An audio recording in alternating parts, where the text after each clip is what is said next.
Membangun negeri tegak berdiri untuk masa depan, memadukan dan mengembangkan keislaman, keilmuan dan keindonesiaan. Serukan UIN, Sunan Kalijaga, unggul dan terkemuka.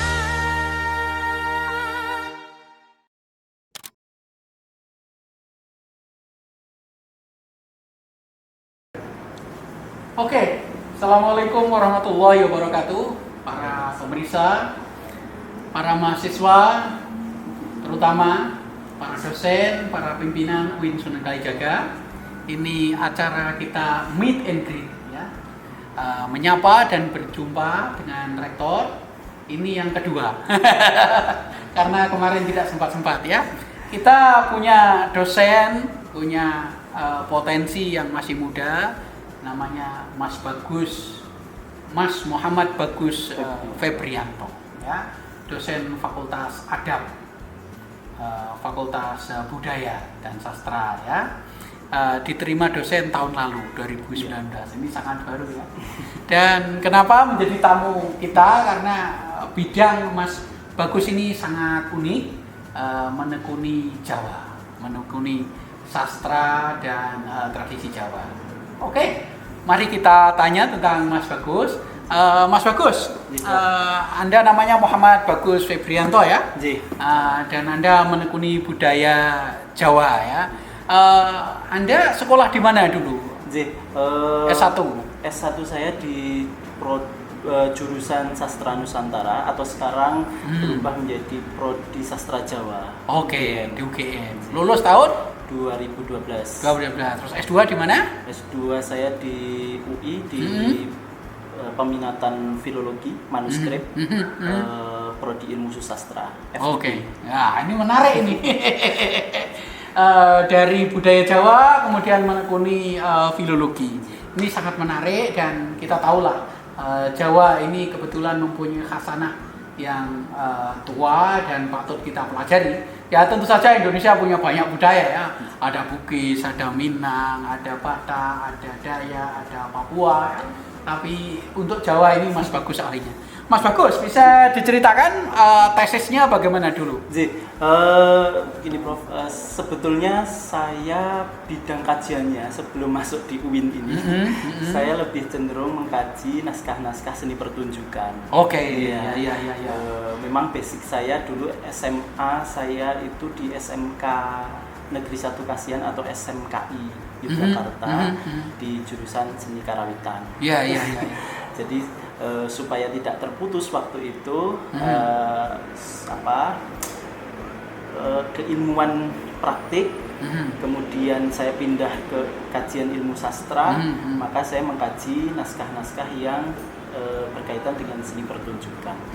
Di S2 kemarin saya mencoba melanjutkan studi manuskrip, namanya naskahnya Langen Wibowo. Ini juga kagungan Puro Pakualaman, yang di dalamnya itu ada 4 bedoyo dan 7 serimpi. Tapi yang menjadi kajian saya tari serimpinya. Oh, tari serimpinya, ya. Ya, tari Jawa itu kan terutama yang dari Solo, ya. Nah, saya kira Jogja juga sama, ya. Gerakannya itu sangat halus dan penuh makna, ya. Merupakan simbol dari laku, dari etika dan lain-lain. Dan Mas Bagus ini fokusnya ke tari serimpi, ya. Oke, coba diceritakan Mas bagaimana tari serimpi, siapa yang menciptakan dan apa filosofinya kira-kira? Untuk tari serimpi yang saya kaji kemarin itu, tari serimpinya memang agak aneh namanya. Jadi ada 7 tari itu di Pakualaman ini namanya pakai dek semua. Ada gadek, ada judek, ada gedek, ya. Oh, gedek. Ada nadek. Yang saya kaji kebetulan yang gadek. Gadek Putri. Yang Gadek Putri itu ini sebetulnya penggambaran Kanjeng Gusti keempat, Pakualam keempat yang kasmaran gitu lah. Oh. Menggambarkan lelono atau mengembara. Iya, lelono lelaku ya Iya. sebelum dewasa ya. Iya, untuk mencari seorang calon pendamping hidup. Gitulah. Nah, digambarkan dalam seni pertunjukan tari serimpi yang dilakukan oleh 4 orang penari. Dalam hanya yang menjadi temuan bagi kita penikmat atau pengkaji seni pertunjukan tari itu yang membedakan nanti antara gayanya Pakualaman, gayanya Mangkunegaran, Surakarta, Mangkunegaran atau Keraton Jogja. Nah, di Pakualaman sendiri itu kalau para pemirsa ini pirsa tentang di awal penari mau masuk itu kalau tradisi Jogja ada namanya kondo. Nah, ada lagu kondo misalnya sebet biar wauto anenggih punika beksan berapa. Nah, itu gaya Jogja. Pengumuman, itu memberikan info bahwa Pengarahan. ini tari apa. Itu hanya ada di tradisi Jogja. Oh, di Solo enggak ada ya? Tidak ada. Langsung nari Langsung ya? lagon. Prosesnya lagon tanpa ada kondo. Tapi di Pakualaman yang menarik ada kondo, tetapi bentuknya tembang. Oh, jadi tidak seperti dalang gitu ya? Ya, tidak bentuk prosa tetapi puisi. Ya, Jadi misalnya bagaimana? susunan. Kondonya gimana? Misalnya di naskah itu menggunakan tembang sinom, tapi memang saya agak lupa ya kalau tidak ngadep teksnya. Enggak apa-apa, kira-kira aja sinom seingatnya. Tembangnya dalam bentuk sinom. Tetap ada kata sebet biar. Itu sebagai tanda bahwa itu adalah kalimat kondo. Oke. Sebet biar wauto puniki. Misalnya begitu. Tapi suaranya juga itu bagus. tapi memang kita belum bisa menemukan cengkok atau nada untuk kondo itu seperti apa. Karena di teks itu hanya semacam lakonnya saja. Dari awal. Tapi lakonan. pasti pakai sinom ya? Ya, di situ sudah jelas tembang sinom. Tembang sinom. Kondo, pangrenggo, sekar sinom. Jadi, tapi pas tariannya kan tidak sinom semua kan? oh tidak. Itu Macam-macam ada, ya? Di situ ada tembang Asmorondononya, lalu ada tembang Kinantinya. Nah, itu yang kemudian menjadi kalimat girongan istilahnya. Girongan itu vokal yang dilakukan bersama sebagai narasi dari beksan. Oke, jadi rata-rata ini kan teman-teman itu yang paling dinikmati atau paling sering familiar lah di kita itu bedoyo. Saya kira lebih terkenal itu bedoyo. Lah mungkin bisa menerangkan Mas Bagus bedanya bedoyo dan serimpi. Kalau bedoyo itu lebih tari yang utama, jadi tari yang paling sakral. Itu posisinya adalah beksan atau tarian bedoyo. Itu posisinya paling sakral. Lalu di bawah bedoyo serimpi. Nah, jadi bedoyo dan serimpi ini memang tarian istana yang disajikan ketika ada acara-acara besar istana, terutama bedoyo. Serimpi ini lebih sifatnya sakral tapi semi profan lah. Ya, bisa masih ada ruang-ruang untuk improvisasi ya. Tidak harus disajikan dalam acara yang sakral, misalnya kenaikan tahta atau pernikahan. Atau ada tamu ya, istana atau hanya jamuan saja itu bisa disajikan serimpi. Tapi kalau bedoyo itu pada masa penobatan, ya itu biasanya hanya akan keluar di masa-masa penobatan, lalu kenaikan hari-hari tertentu, ya hari kelahiran seorang raja misalnya diperingati. Kalau di Pakualaman namanya Tinggalan Dalem, itu setiap tahun ulang tahun dalam hitungan Jawa itu disajikan bedoyo. Kenapa walaupun dalam tari serimpi itu harus putri semua? Kenapa itu? Ya, apa ada rahasianya itu? Kenapa? Saya belum pernah lihat serimpi, misalnya Mas Bagus nari serimpi, boleh enggak gitu? Sebetulnya ada, Prof. Di dalam naskah ini, jadi ada 7 tari, itu 4 adalah tari serimpi putri, yang 3 ini serimpi kakung. Oh ada? Ya. Saya belum pernah lihat serimpi kakung. Ada di YouTube kira-kira ini? Ini memang jarang sekali ditampilkan. Oh iya, saya tidak pernah lihat. Tapi memang gerakannya ada juga serimpi yang gerakannya tetap gerakan kakung, gagah begitu, gaya gagahan.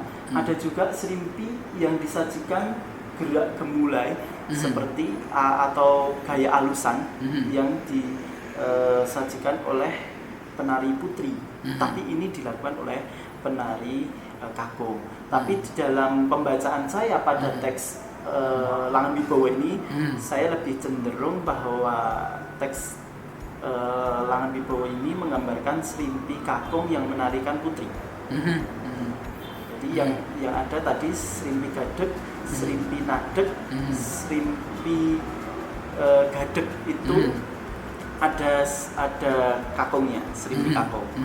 Tapi untuk yang judeg ini tidak ada serimpi kakungnya. Nah, ini yang perlu saya teliti kemudian. Ya, tapi ya sekarang saya sudah di UIN, jadi saya masih kemarin juga coba mikir. salah satu tembang serimpi yang diingat apa Mas Bagus? Biar Kalau kita mendengar itu. Suaranya bagus masalahnya. Kalau di dalam serimpi saya memang tidak hafal sekali. Tapi Ya. saya akan memberikan tembang aja yang coba. ada dalam Astobroto aja. Oke, silakan. Untuk pesan kita semua. Ingkang bodho lan kang reti wis pesti pancen nira saking yuang wiseswaning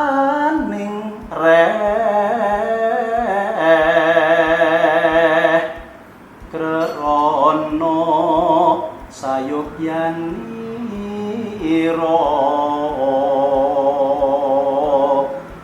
tetepan kena ora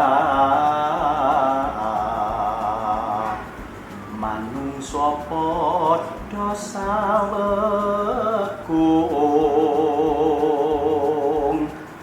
padha kinon sinau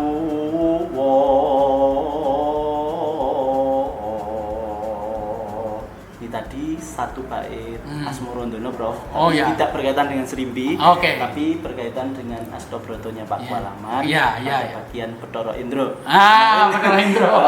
Prof. Makin mungkin sudah membaca ya. Tadi saya juga sudah melihat upload juga buku Astobrotonya.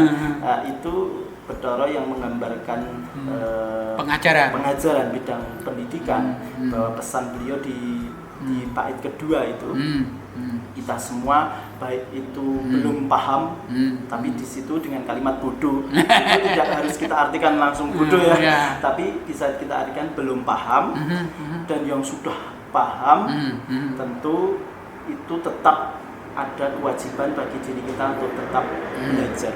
Jangan dumeh wis iso, kemudian kita sudahlah tidak perlu membaca lagi, tidak perlu belajar lagi. Tetapi di situ beliau tegaskan, kue bodoh, kue pinter, tetap duwe kewajiban. Sinau. Kan sama aja dengan sabdanya Kanjeng Nabi ya. Dari ayunan sampai nanti ke liang lahat kita tetap mempunyai kewajiban untuk belajar. Seperti itu sih, Prof. Terima kasih Mas Bagus. Ini Mas Bagus sudah mendalami sastra, gending, dan juga beksan atau tari Jawa.